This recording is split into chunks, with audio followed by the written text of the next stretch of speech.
gostaria de incentivar você, se essas lives têm abençoado o seu viver, a você compartilhar com outras pessoas. Então, se esse vídeo tem abençoado o seu coração, tem lhe fortalecido, assim como os outros que já foram postados aqui, então você pode compartilhar com outras pessoas, e para que essa mensagem chegue ainda mais longe, mais distante, alcance outros corações. Você pode continuar contribuindo com a sua igreja. Nós temos as nossas contas que estão aí sempre nas nossas mídias. A igreja continua sustentando o seu ministério amplo. Então, seja fiel naquilo que Deus tem lhe dado e também ajude outras pessoas nesse tempo de pandemia. Nós temos como pequenos grupos olhado para isso, para dentro dos nossos pequenos grupos e também para fora deles. Nós estamos fazendo dois movimentos. O movimento de ver quem tem necessidades para poder ajudar, e o movimento também de ver aqueles que podem, aqueles que têm como suprir a necessidade de outros. Então, entre em contato com o líder do seu pequeno grupo e participe dessa corrente de amor, de solidariedade que estamos fazendo aqui em nossa igreja.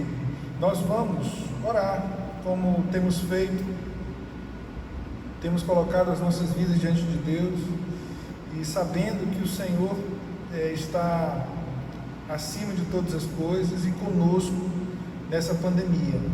Então, como nós temos feito, nós vamos orar tanto por aqueles de próximo como por aqueles de longe, aqueles que não estão convivendo conosco, mas que estão lutando para sobreviver a essa pandemia, alguns com fome, alguns infectados, outros, como os médicos e enfermeiros, principalmente, os agentes que trabalham na administração da saúde, que às vezes nós falamos dos médicos e dos enfermeiros, esquecemos dos secretários, daquele que abre a porta e daqueles que estão lá também, lutando e no ambiente hospitalar onde o vírus circula. Então nós temos orado por todas essas pessoas, clamado e pedido a misericórdia de Deus. Vamos orar.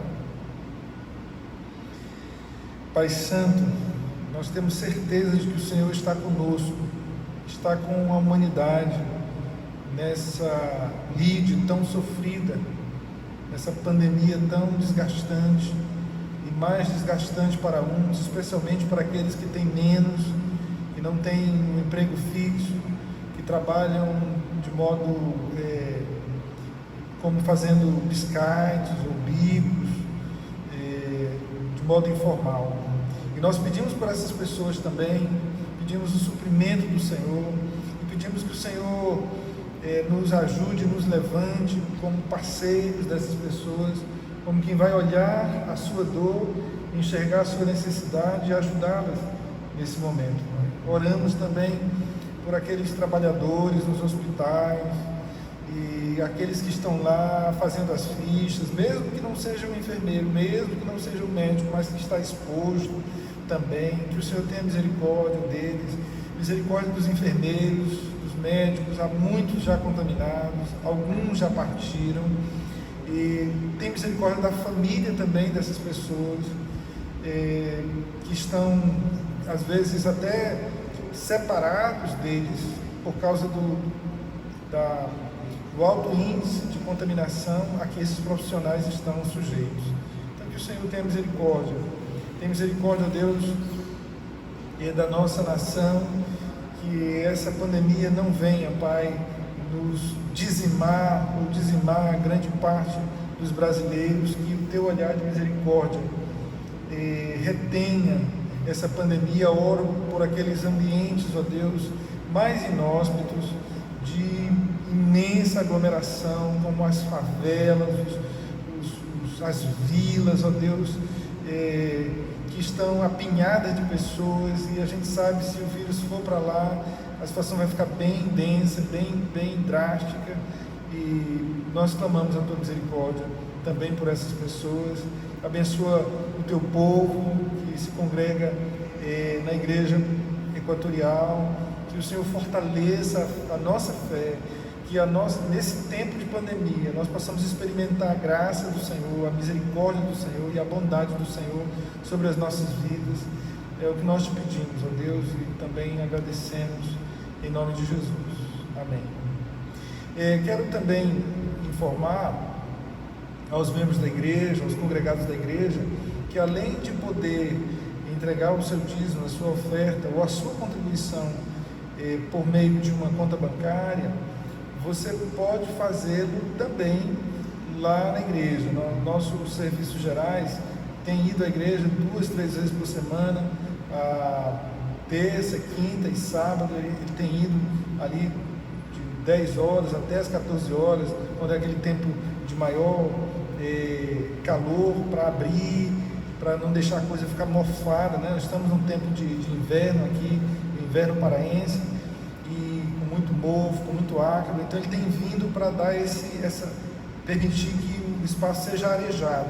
Então, enquanto ele está aqui, aí por volta de 10 às 14, às terças, quintas e sábados, você que de repente não lida bem com o aplicativo de banco, ou venha e entregue a sua oferta, a sua contribuição, a sua ajuda aqui mesmo, né?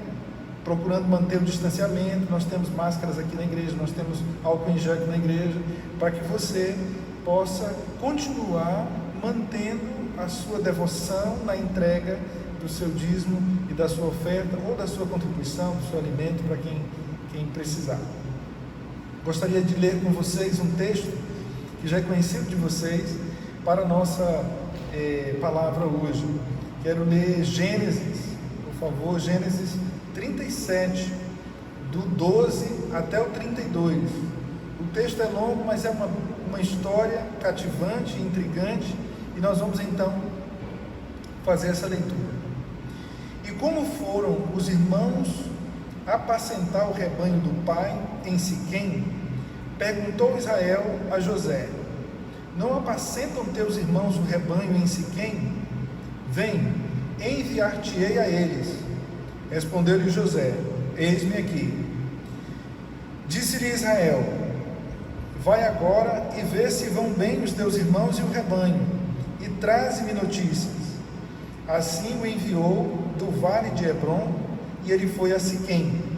E um homem encontrou a José, que andava errante pelo campo, e lhe perguntou: que procuras?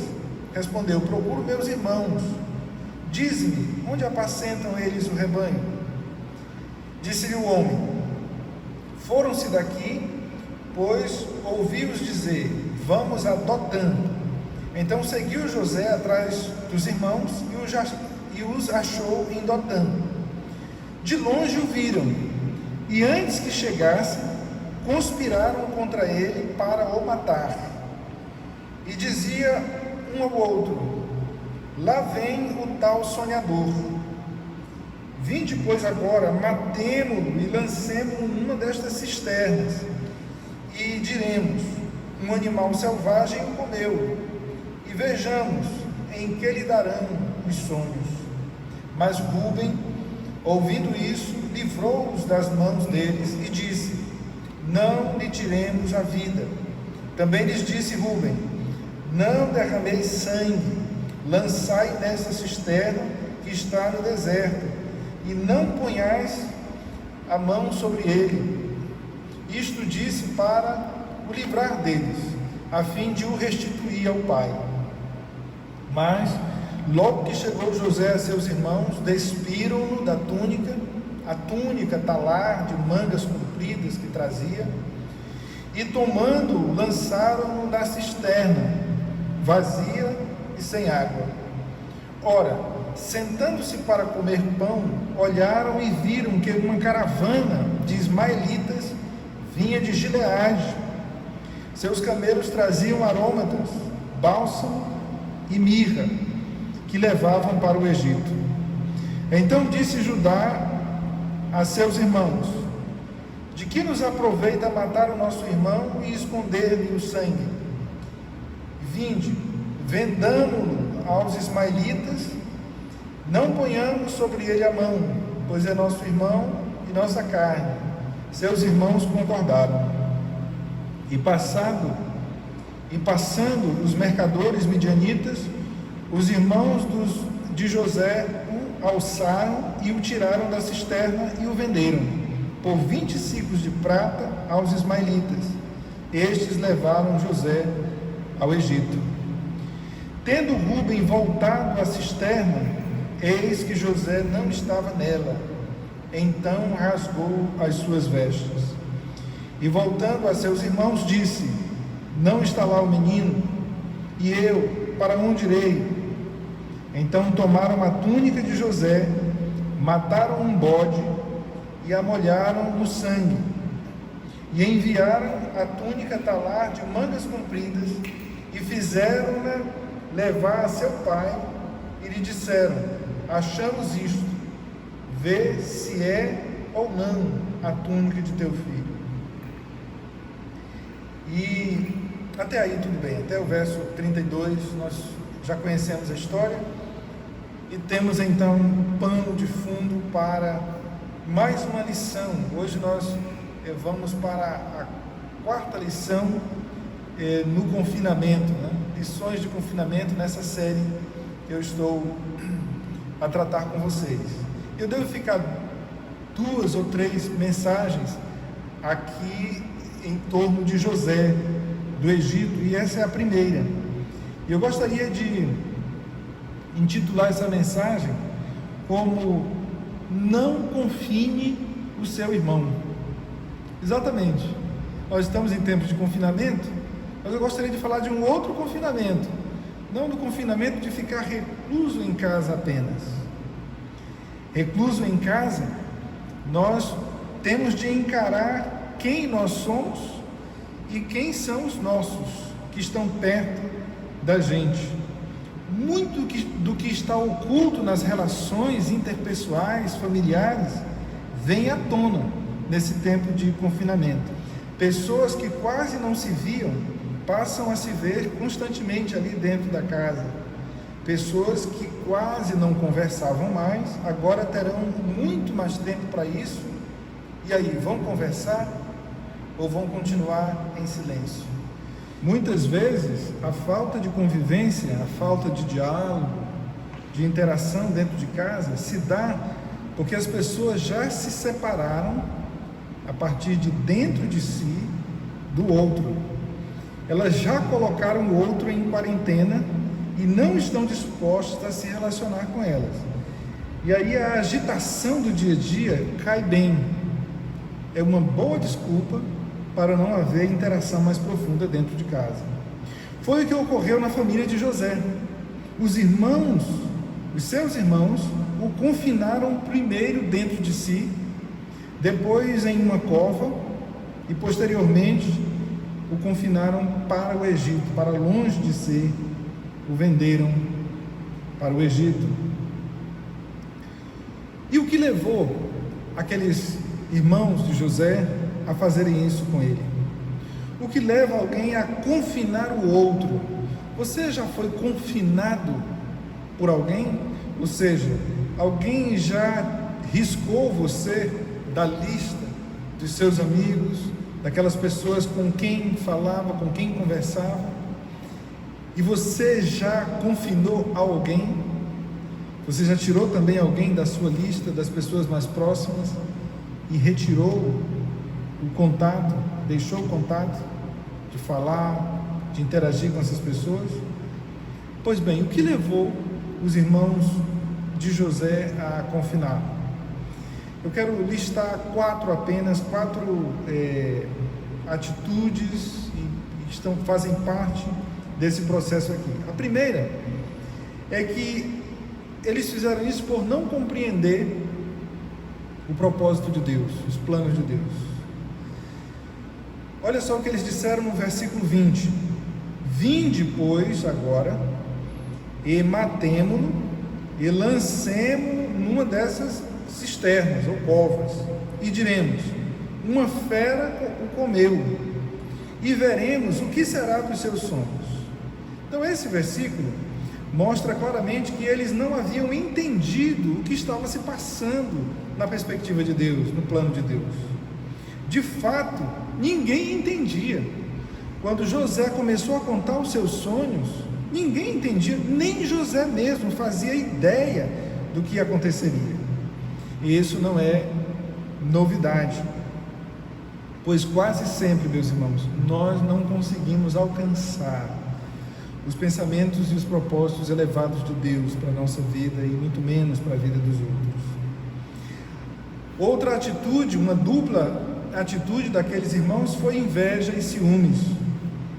A não compreensão de que aqueles sonhos vinham da parte de Deus os levou à inveja e também ao ciúme.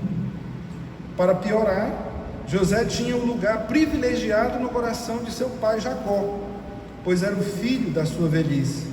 E os irmãos de José, sabendo disso, não admitiram isso e queriam a qualquer custo acabar com essa história, e eles tentaram fazer como nós vimos. Uma terceira atitude foi o desejo de vingança e até mesmo de morte.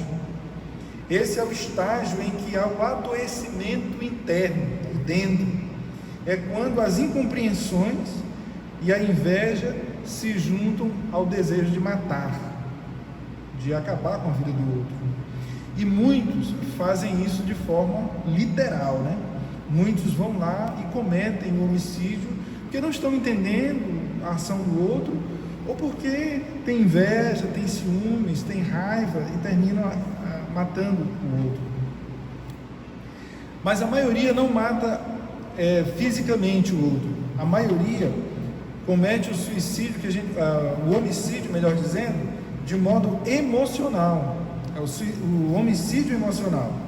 Elas isolam o outro, elas confinam o outro a um lugar de indiferença. As pessoas então ficam indiferentes àqueles das quais elas têm ciúmes, inveja, e não compreendem o que está acontecendo na vida delas. É um tipo de assassinato emocional. Atitudes que apontam para esse assassinato são o desinteresse pelo outro, a vontade de não conviver com o outro e às vezes a vontade até de não ver o outro, de não conversar com o outro, de não interagir com o outro. Esse demonstra o desejo de vingança e até mesmo de morte. E por último, aqueles irmãos de José o confinaram e fizeram em meio a mentiras esse confinamento. Porque depois que se decide anular o outro de dentro do coração, é preciso mentir para encobrir o fato. As pessoas geralmente não são sinceras a ponto de revelar que, se dependesse delas, elas não trocariam mais uma palavra com o outro, com os seus desafetos, com os seus desagravos. Então, quando se trata de pessoas próximas, ou seja, quando elas estão dentro de casa, às vezes até no círculo das amizades, as pessoas fingem, passam boa parte da vida rindo, dando tapinhas nas costas, apenas para manter as aparências, mas no coração aquela pessoa já não está mais, ela já não participa mais do coração. Tem nisso então uma festa, e sabe que festa é essa da qual estou falando?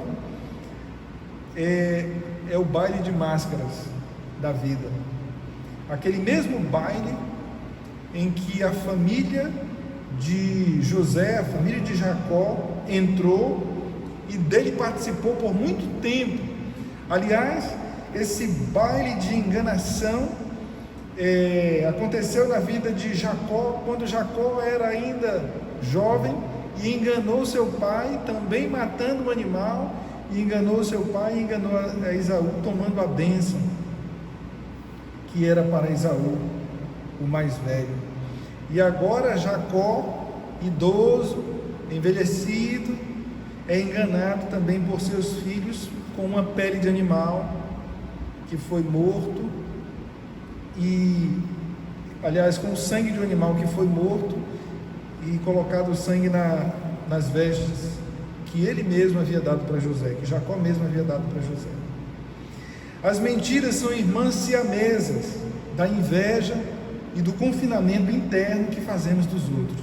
Ou seja, nós primeiro tiramos os outros do nosso coração. E quando não somos honestos, verdadeiramente honestos para dizer isso para a pessoa, nós começamos a inventar uma série de mentiras, como foi o caso dos irmãos de José, de modo triste. Então foi assim, sem entender a vontade de Deus, com ciúmes e inveja, que mentiram e venderam o seu próprio irmão. Agora, é óbvio que essa história, essa nossa palavra não pode acabar aqui. Se eu perguntei como os irmãos fizeram para confinar a José, eu quero fazer uma outra pergunta, que é a contraparte dessa nossa fala. É o que fazer para não confinar os outros no nosso coração? O que fazer para não impor aos outros o pior dos confinamentos, que é o de isolar dentro de nós, na nossa emoção, no nosso gostar, no nosso bem-querer? Como evitar isolar as pessoas do nosso coração? E aí eu quero responder isso de modo duplo. Primeiro dizendo o seguinte: entregue ao Senhor aquilo que você não entende na vida do outro. Não poucas vezes nós deixamos de entender qual a vontade de Deus para nós, imagine para a vida dos outros. Eu lembro de um professor no tempo da academia, do seminário, da cadeira de aconselhamento pastoral, psicologia pastoral, que dizia o seguinte: tenham muito cuidado ao interpretar a vontade de Deus para a vida alheia. Algumas questões estão muito claras na Escritura, estão em letras garrafais, e todos nós sabemos que é a vontade de Deus para nós e para a vida dos outros. Mas outras questões do dia a dia, outras decisões, a questão do relacionamento pessoal com Deus, algumas questões vão ser compreendidas passo a passo. Algumas questões nós não vamos entender até que algum tempo passe. Por que aconteceu isso na vida daquela pessoa? Por que ela tomou aquela decisão?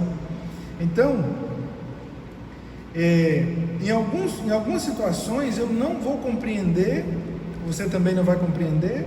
Em algumas situações nós não vamos nem concordar com as atitudes que as pessoas estão tomando, mas isso não deve nos fazer tirá-las das nossas afeições, do nosso coração.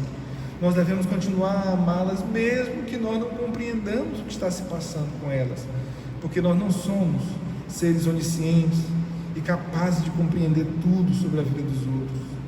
Por isso, não confinemos as pessoas só porque não entendemos o que se passa.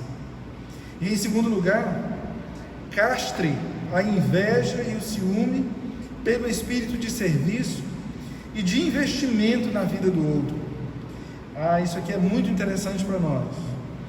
O desespero dos irmãos de José partiu do fato de que os sonhos de José o colocavam numa posição acima, como exaltado entre os seus irmãos. Então, nos sonhos, José era investido de autoridade, era honrado pelos seus irmãos, os quais não estavam preparados para o caminho de honrar o menor. Isso mesmo, eles não estavam, como irmãos mais velhos, preparados para a ideia, sequer a possibilidade de honrar o filho mais novo, que era José, um dos mais novos. Então é preciso dizer que nós estamos falando de um tempo muito antigo, de uma cultura extremamente patriarcal, e aquele grupo ali era na verdade um clã que depois se desenvolveu em 12 clãs. Então era formado por clãs. Quando morria o patriarca, o mais velho seguia o comando e assim por diante. Então os sonhos de José destoavam dessa lógica em que o mais velho é honrado pelos mais novos. Temos nessa passagem uma outra lógica. Nós temos um vislumbre aqui da lógica do reino de Deus, que nós inclusive estudamos recentemente nas parábolas aqui na igreja. No reino de Deus, o maior é o menor, o maior é o que serve, o maior não busca glória para si, pois Jesus, diz o texto, não veio para ser servido, mas para servir.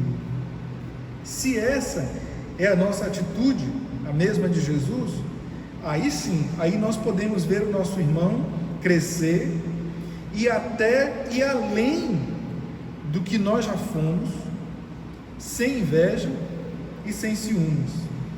E mais do que isso, nós vamos entender que o nosso chamado é para ajudar o nosso irmão, o nosso próximo, de modo que ele faça o melhor, o nosso próximo cresça, amadureça, e a ideia é que ele se expanda, que ele progrida, e se ele conseguir galgar espaços que eu não consegui, a mensagem do Evangelho é que assim seja, que ele vá adiante, como João Batista fez e disse: importa que eu diminua e que ele cresça. Mas eu trouxe um outro exemplo que para mim fala muito alto no Novo Testamento, que é o exemplo de Barnabé em relação a Paulo. Quem foram Barnabé e Paulo? Quem é o mais citado dos dois? Barnabé ou Paulo? Paulo. Quem é o mais conhecido? O apóstolo Paulo. Quem é o mais considerado? O apóstolo Paulo. E eu poderia fazer várias outras perguntas, a resposta seria Paulo, o apóstolo, óbvio. Porém foi Barnabé, escute isso, quem o introduziu aos primeiros apóstolos em Jerusalém, quando as pessoas tinham medo de Paulo, não confiavam em Paulo. Foi Barnabé quem o introduziu. Foi Barnabé quem o levou a Antioquia, para que lá ele desenvolvesse todo o seu potencial de ensino e de conhecimento, tanto da teologia hebraica quanto da filosofia grega. Foi Barnabé quem o levou a Antioquia, para que ele desenvolvesse os seus dons e talentos. Quando saíram na primeira viagem missionária, sabe para onde eles foram? Eles foram para o lugar de Barnabé, para Chipre. Ou seja, Barnabé é quem introduz Paulo à igreja, é Barnabé quem introduz Paulo ao ensino, é Barnabé quem introduz Paulo às missões. E Barnabé tem maturidade para ver Paulo se desenvolver no reino e se tornar uma referência nas igrejas, para crescer e, humanamente falando, ser o nome do Novo Testamento muito mais destacado do que o nome de Barnabé. Irmãos, essa não é tarefa fácil, essa não é uma missão simples. Ver as pessoas em quem nós estamos investindo terem um destaque ainda maior do que o nosso, conseguirem posições ainda melhores que as nossas. Barnabé é um exemplo, assim como João Batista, de ter visto alguém se sobressair e dizer: está bom, que assim seja, que esse seja o caminho a seguir. É preciso um espírito não medíocre para ver as pessoas irem além de você sem invejá-las e ainda querer ajudar e crescer. Era essa a atitude que deveria ocorrer no coração dos irmãos de José. Se você, meu irmão José, tiver de nos liderar um dia, e se essa for a vontade de Deus, que assim seja. Mas não foi assim que eles agiram, eles ficaram enciumados, eles ficaram invejosos. Meus irmãos, eu quero fechar essa minha fala com o verso 17, fazendo uma consideração sobre esse confinamento que fazemos às vezes das pessoas indevidamente. O verso 17 de Gênesis 37 diz assim: e disse aquele homem: foram-se daqui, porque ouvi-os dizer: vamos a Dotã. José, pois, seguiu atrás de seus irmãos e achou-os em Dotã. E eu fiquei curioso e fui perguntar, fui pesquisar melhor. O que significa Dotan? Dotan, obviamente, é uma palavra antiga, e no significado mais antigo é 2 poços. José os encontrou num lugar chamado 2 poços, Dotan. E aí eu fiquei pensando, faz sentido? Como faz sentido? Porque eles pegaram José e colocaram num poço, mas a verdade é que eles estavam em 2 poços. Ao colocar o outro numa posição difícil, ao confinar o outro, nós também confinamos a nós mesmos. Nós também nos colocamos no poço. Privar o outro do seu melhor é privar-se também do melhor. É perder um pouco da vida dia a dia. Então, todas as vezes que nós queremos punir o outro, nós nos punimos. Dotan.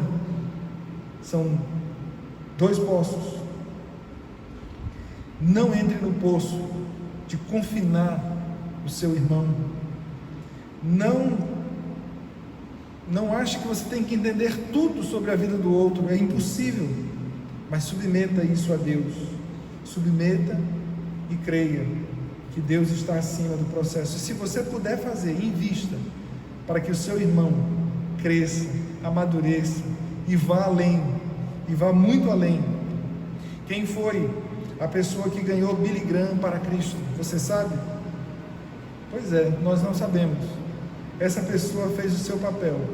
Billy Graham foi muito além dela, porque Billy Graham falou a tantas pessoas no mundo, mas essa pessoa teve o papel de Barnabé na vida de Billy Graham. E você pode ter o papel de Barnabé na vida de tantos outros. E nós devemos ter o papel de Barnabé, ajudar. E Deus é quem tem o destino das pessoas. Não temos de invejar, temos apenas de apoiar. E que Deus abençoe cada um. Deus abençoe as nossas vidas.